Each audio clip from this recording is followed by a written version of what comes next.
He farms 40 acres in the small town of Selma, California, and he's just published what may be the best history of the Second World War that you will ever read.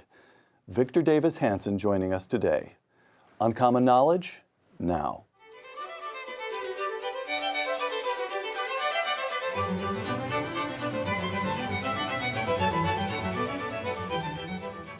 Welcome to Uncommon Knowledge. I'm Peter Robinson. A classicist and historian, Victor Davis Hanson is a fellow at the Hoover Institution at Stanford, where he serves as editor of Strategica, a journal of military history and contemporary conflict.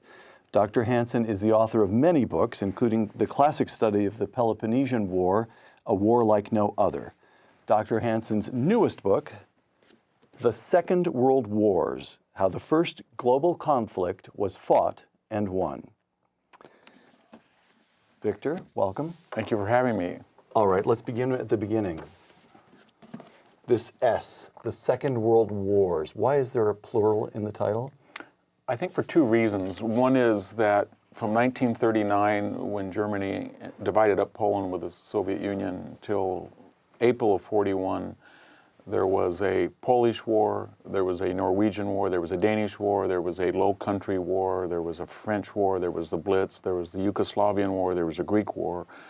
And all of those together really weren't called the Second World Wars or World War II. They were seen as isolated border blitzkriegs in which Germany, with the exception of the Blitz, won every one of them.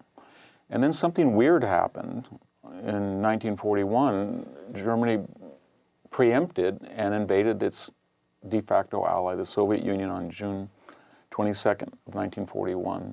Japan bombed Pearl Harbor, the Philippines, and Malaysia and Singapore on the next day and brought Japan in the war, not just against us, but against Britain too. And then nobody thought on December 11th, Italy and Germany would declare war on us. And suddenly these border wars that nobody really knew what they were renamed the Second World War. And because it really was in Asia and in North Africa, even in the Americas, in the sense of off the coast of South America, and there was a submarine campaign, and suddenly they were plural. And then the other thing was, of course, nobody had ever fought a war where it was so disparate. I mean, you're fighting in the desert in armor. You're under 500 feet of water in the North Atlantic. You're 20,000 feet above Germany in a British bomber. You're fighting in Burma. You're one of the 15 million people that were probably killed in China. So it was so disconnected. What did somebody who was fighting in Bulgaria have to do with the Japanese fighting in China? And yet nominally they were on the same Axis side. So it was trying to capture that ambiguity. It's not a monolithic, easily comprehended war. How it began. I'm quoting again from the Second World Wars. The Axis powers were completely ill-prepared to win the war. That's your quotation. Yeah.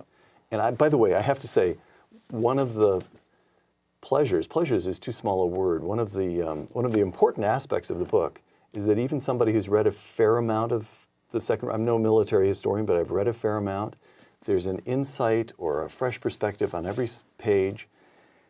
And so I come to this, I'm giving you a little more setup for this first question because it's so striking to me that if you've read what I've read and you're of my generation, you grew up thinking that the Germans were a military machine, and they were much to be feared.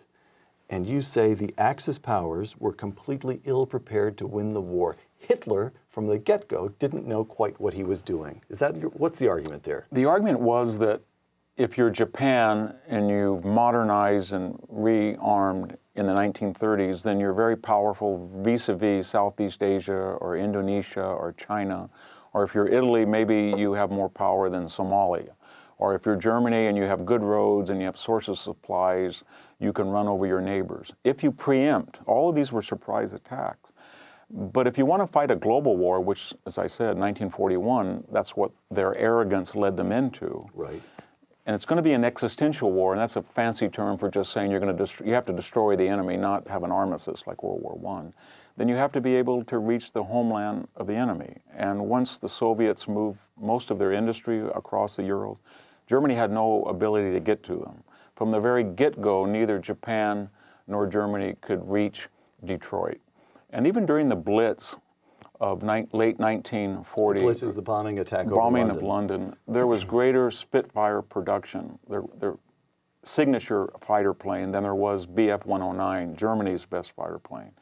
So what I'm getting at is, if you want to start a global war, and they started it, and attack these countries, then you better have a 4-engine bomber, or if you're Germany, you better have an aircraft carrier fleet. They had neither.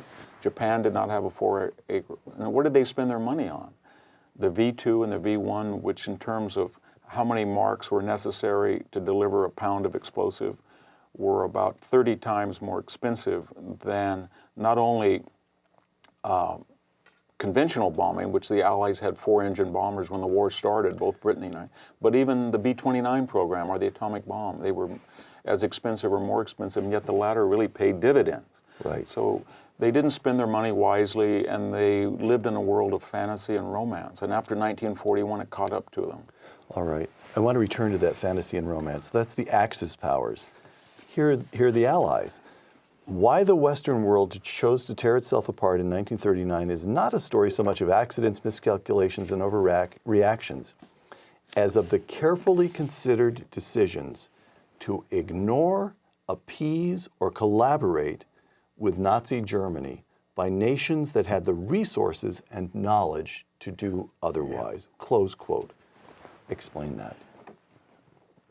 The United States in World War I had delivered 2 million troops within 18 months to the soil of France and didn't lose one. They had that ability, believe it or not, in 1941, but even 40, if they had have rearmed a little bit in the 30s. Britain started to rearm in 1938 and 39, and they really got going. And it was so successful that when the war started, Germany didn't realize that they were almost comparable in fighter production. But deterrence doesn't do you any good unless the enemy knows that. And Germany still thought that this was Britain of 1935 and not 39.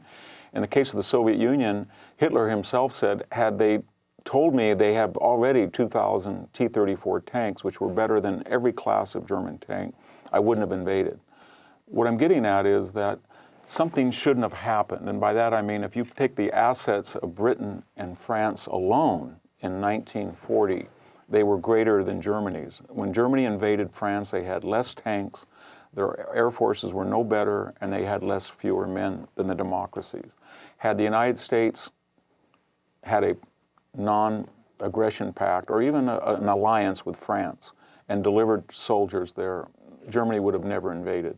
Had Britain rearmed a little bit earlier and France a little bit earlier, they wouldn't have invaded. And if the Soviet Union had have not signed an non-aggression pact with Germany and assured it there would be no Eastern Front, as was true in World War I, Germany would have never gone west. So it took Soviet collusion, American indifference or isolation, and British and French appeasement in the 30s to convince Germany of something that they should have never been convinced of, i.e. that they thought they were stronger militarily in terms of manpower and in terms of industrial capacity. They were not only not stronger than the eventual allies of the Soviet Union, United States, and Britain, they weren't even stronger than the two original allies of Britain and France. They had one thing going for them, and that is they looked at World War I as a tragedy that could be replayed with different results. In other words, if you were growing up in Germany in the 1920s and the word Great War came, it was, we should have won that. We were on their soil and we were stabbed in the back, so the myth went. But we were on the offensive and no Allied soldier ever set foot in Deutschland. If you were in the Allies, it was, we never want the Somme. We can't ever get back to the Verdun. We won, but the price was too high. We won. High. It was just so terrible. There were the brilliant war poets. If you were in the Netherlands, they renamed destroyers. They didn't use that term to fleet leaders. They thought it was too bellicose. If you were in France, you couldn't talk about "they shall not pass" at Verdun. Germany was bragging on their defeat, and the Allies were ashamed of their victory. You quote Churchill. Quote. This is Churchill now. German rearmament could have been prevented without the loss of a single life. It was not time that was lacking, meaning it was will that was lacking, right? Yes, it was will. I mean... So what is so, in the early chapters, as you describe how it began, it's so chilling and so hard to believe, but you argue it so compellingly, that the Second World War was a result of fantasy, willful fantasy it was. on both sides. It was. The Allies didn't realize their own capabilities. So they were talking in 1941 in the United States of maybe building a four-engine bomber, a B-17, which had been in production for maybe once every 2 days. They didn't realize that within 3 years they could build a better B-24 in 1 hour. And they built more airframes than all of the other allies and enemies combined. Their GDP at the end of the year, the American GDP, was larger than anybody else in the war put together. So they didn't understand fully their capability and their potential, and they underestimated their power, and the Axis always overestimated their capability. And so war is a laboratory, and what it does is it says, these are realities, and you have impressions about realities that are often false. So war is unnecessary because if everybody just had deterrence and they knew exactly what everybody in this room, their relative capability is, you wouldn't fight. But fights take place to discover who's fine. So after 65 million people are killed, we come to the conclusion in 1945, wow, the Soviet Union, the United States, and Great Britain were much stronger than the Axis, which was clearly discoverable in 1939 and even 41. Got it. You make the point the Axis is dominant right up through 1941 or so. Yeah. And tides shift. The Second World War is at the beginning of the war, the Axis powers appeared resolute, determined, and calculating under the leadership of strongmen, but by early 1943, the very opposite had proven true. So let's take briefly, you have a whole book here on it, but briefly, the first phase, how do the Germans do all that they do so quickly? There's a moment when they seem indomitable. Absolutely. We got to remember one thing, that the Allied coalition of very disparate allies, I mean, British imperialism, American democracy, and Soviet communism, right, they all have one thing in common. They were either surprise attacked themselves or one of their allies, in the case of Poland and Britain, right, so that brings them in. So they don't, what I'm getting at is a lot of their victories were incumbent upon attacking, they meaning the Axis, unarmed or poorly armed adversaries, and they were surprise attacked. This applies to Japan and Asia as well. And so after 1941, there was no more opportunity for surprise attack. Everybody knew what the score was. Japan was in a war. It wouldn't do any good to surprise attack the United States. They didn't knock us out. Germany had surprise attacked the Soviet Union. It didn't work to knock them out. So now we were in a war where industrial capability and manpower. In 1 year, the Axis had redefined the war. They had gone from having about 180 million people versus about 70, 60 million left, maybe a few allies if we count the Empire and Britain, to 400 million people against them. And if you counted China and India, which had manpower that was used in various degrees on the Allies, you might have been up to 1 billion people. Right. And then if you look at GDP, they had gone from having a greater GDP than Britain to having a fraction of the Axis. So what was their race was, and they started to understand this, the race was superior morale, we're more ferocious, we're more savage, we believe in blood and soil, we've got to knock these guys out before they can get going. And they almost for a moment in late 1942, if you look at the map from the Arctic Circle in Norway to when they took Tobruk in summer of 1942, and from the Volga River in early 1942, the Wehrmacht was in the Caucasus Mountains, and they had climbed the highest peak and put their flag there all the way to the British Channel, and the Japanese controlled territory even larger, from the Aleutians to the Indian Ocean, and from Manchuria all the way to off, Wake Island. And then it ran out of gas because finally the Soviets, the Lend-Lease, the cooperation between the three allies, the industrial capacity of the United States, the overwhelming manpower, and the Soviet Union put 12.3 million people in uniform, and we put 12.1, and Britain put 6, and Germany only put 7. So what you're seeing is they were overwhelmed. So suddenly, let's just take some names. Guadalcanal, late 1942. The 1st Marine Division can fight the Japanese veterans from China just as well, but they had much more support and logistics. El Alamein, it turns a tide. Stalingrad turns a tide. And after that, Kursk, isn't Kursk? 1943 turns a tide as well. But after Stalingrad, the Wehrmacht will not be able to mount an offensive. Stalingrad's and the key after point. Guadalcanal, the Japanese are not going to go on the offensive, and Midway as well. So then it was a question, what was the last 2.5 years of the war? It was a question of the Allies, unlike the first time in World War I, no armistice, no negotiations, unconditional surrender. It was announced at Casablanca Conference. So what that mean? It meant it's pretty hard to go into those countries and kill, capture, disarm 15 million Japanese, Italian, Eastern European, and German soldiers, occupy or destroy their homelands, and change their political system. That was what the last 2 wars were, years were of the war about. That's very hard to impose an unconditional surrender, and yet we did it. Right. So in the end, there's something almost a little unsatisfying about it. This notion that the Axis expands by surprise, surprise, surprise. Suddenly everybody's wide awake. And then what finally permits the Allies to win the war is not better generalship, it's not higher morale, it's not superior or more noble systems of government, it's just industrial production. That's not quite right, though, is it? No, I don't think so. It was industrial production, and by that I mean 70% of the airframes were Allied, 90% of the aviation fuel was produced by the United States. But the key is that when you had the British Expeditionary Forces in North Africa, or you had the 1st Marine Division, or the 6th Marine Division, they fought as well as the Axis soldier. But they fought like Axis. They learned to fight like Axis, but the Axis never learned how to produce like Allies. I see. That was one thing. And then they had brilliant commanders, General Hama, Yamaguchi, von Manstein, Rommel, of course, Guderian.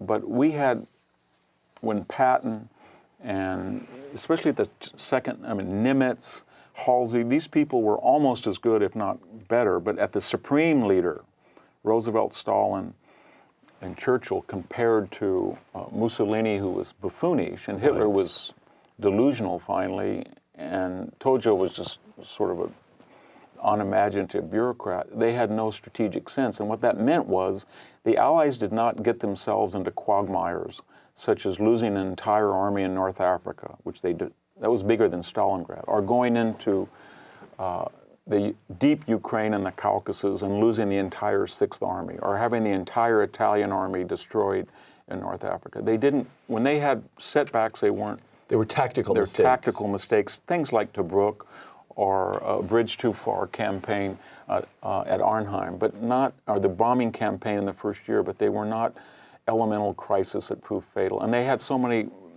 greater margins of error if they had have done something so stupid. But it's very hard to fault Roosevelt and Churchill, because they made most of the big decisions of the war in a correct fashion. All right, Russia, Victor. I'd like to spend a little time on Russia, because you spend quite a lot of time on Russia, and you make the point that Americans need to know about it. I'm quoting you. As a result of the Cold War, the Soviet war effort is often not given full credit in the West for its near virtuoso destruction of the German army. Near virtuoso destruction of the German army. Explain that. 3 out of 4 German soldiers were killed on the Eastern Front. And the price, we lost total about 450,000, depending on how we calibrate the losses. In Britain, about 420, and 50,000 civilians. Russia lost, Soviet Union, 27 million people, civilian and soldiers.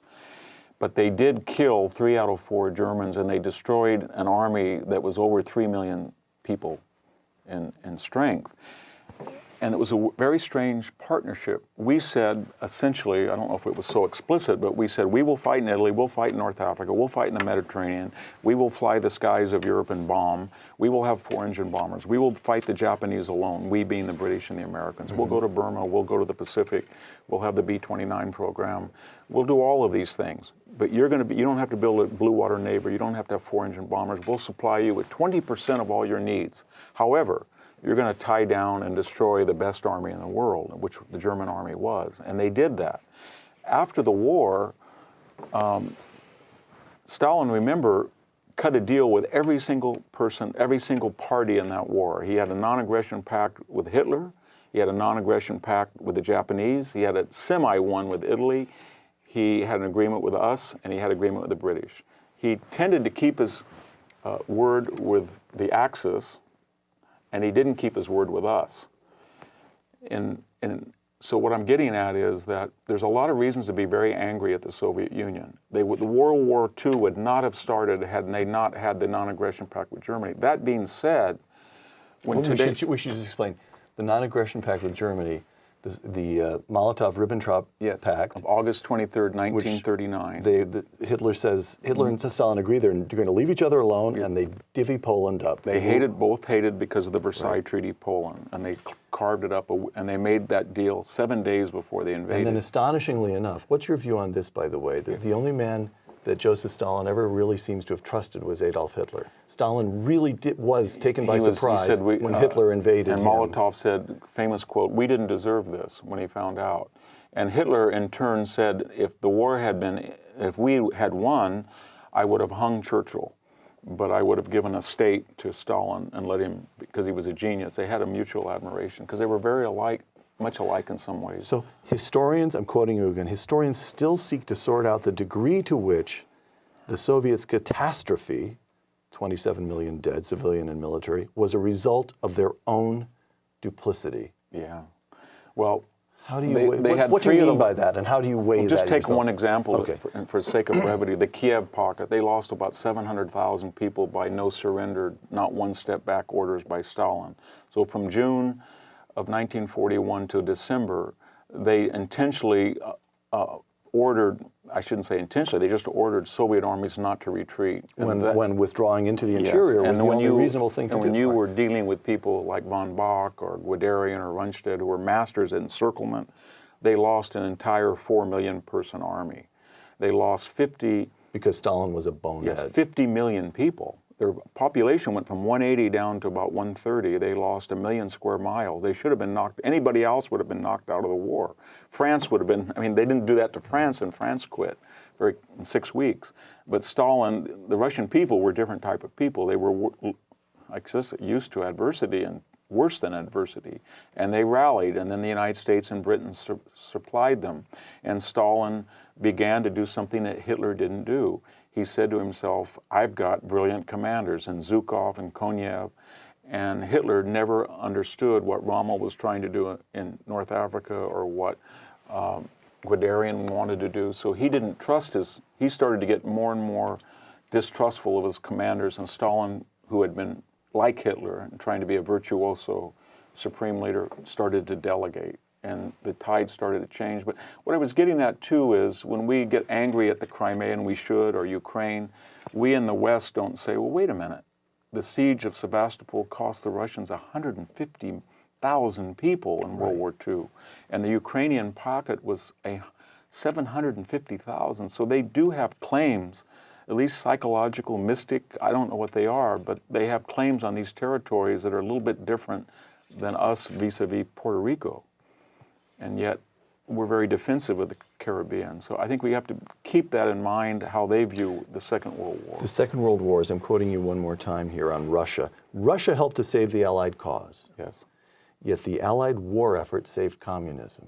Yes, I think after the show trials and the Great Terror, these are the 30s. Starvations in the 30s, and especially the liquidation of the Soviet officer class, they had so weakened themselves, and they had so lost international public opinion, and the system was not working, that what happened in 1989 could have happened in the 40s without a war. But once the war was occurred, the Soviets took on the mantle of anti-fascism. They fought heroically, they united the people, and they copied mass productive strategies of Washington and London, and they retooled their economy.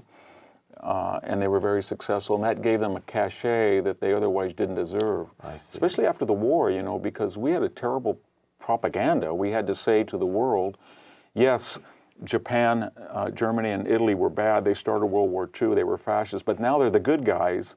And the Soviets propaganda was, the war's still going on. We're still liberating people from fascism, whereas the United States and our imperialist enemies, Britain, have flipped and they've joined the Axis.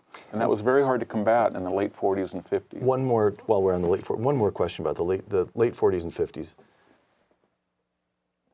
The Red Army sweeps into, as best I can tell, it's the biggest invasion from the east since Attila. Yeah. So they sweep in, and Red Army is in place in much of Eastern Europe, and at Yalta, it doesn't matter. Is it true or is it not true that it really, Roosevelt surrendered Eastern Europe at Yalta, or is it simply the case the Red Army was already in place throughout Eastern Europe? Yeah, I think it was I think it was, Roosevelt was very naive, but if you actually look at the concessions he gave concessions out of naivete, and Churchill gave the same number of concessions out of realism. And the fact was, we're not going to war again to push them back out. Not with 350 divisions, with T-34 tanks, American boots, American ponchos, radios. And remember, they broke every agreement. And one thing, the Germans call it the silent Holocaust, because they had no claim on anybody's sympathy, but 13 million Germans that had been in East Prussia, to take one example, or parts of was now the Czech Republic, they walked home. And they'd been there for 400 or 500 years. 13 million walked home. 2 million died. Walked home meaning?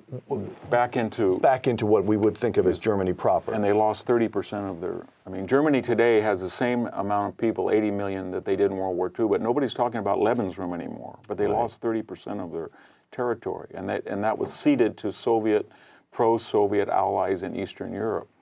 And the Soviet Union was very careful that all of the land they stole when they were a partner of Hitler, the Baltic states and Eastern Poland, they kept. And they said, if you want to be nice to the Poles, then you take it out of Germany. You're not taking out of what we stole. And that was a tragedy that they came out a winner in geostrategic and geopolitical terms. They came out a loser in human terms because of the vast number of people who were killed. Right. Victor Davis Hanson, author of The Second World Wars, will continue this discussion in a second program.